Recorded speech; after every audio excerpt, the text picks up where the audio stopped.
بلوچستان میں حکومت سازی سے متعلق ملاقاتوں اور رابطوں میں تیزی آ گئی۔ اسلام آباد میں آج پیپلز پارٹی اور مسلم لیگ نون کے پارلیمانی گروپس کے اہم اجلاس طے۔ پیپلز پارٹی تاحال بلوچستان میں وزارت اعلیٰ کے لیے کسی ایک نام پر متفق نہ ہو سکی۔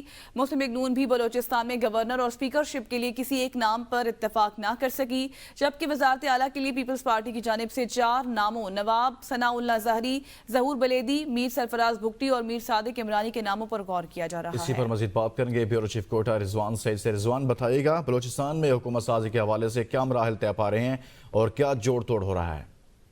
جی بالکل، بلوچستان میں حکومت سازی کا معاملہ جہاں تک ہم دیکھ رہے ہیں تو ایسا محسوس ہو رہا ہے کہ ڈیڈ لاک کا شکار ہے۔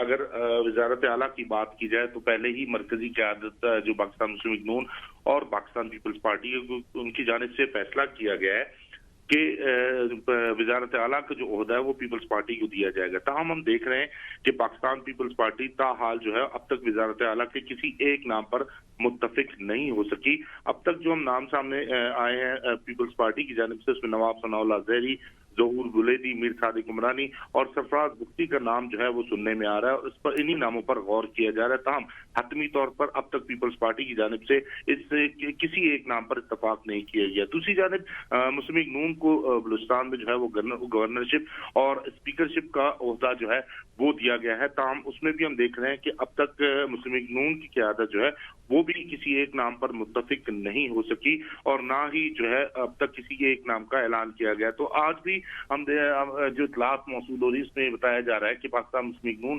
اور پیپلز پارٹی کے جو الگ الگ اجلاس ہے وہ منعقد کیے جائیں گے، جس میں ایک بار پھر جو ہے وہ دونوں جو بڑی جماعتیں ان کی قیادت جو ہے وہ سر جوڑ کے بیٹھے گی اور کسی ایک نام کا اعلان کیا جائے گا۔ امید یہ کی جا رہی ہے کہ آج جو ہے وہ بلوچستان کی جو وزارت اعلیٰ گورنرشپ کے حوالے سے جو حتمی فیصلہ ہے وہ دونوں جماعتوں کے ساتھ کر لیا جائے گا۔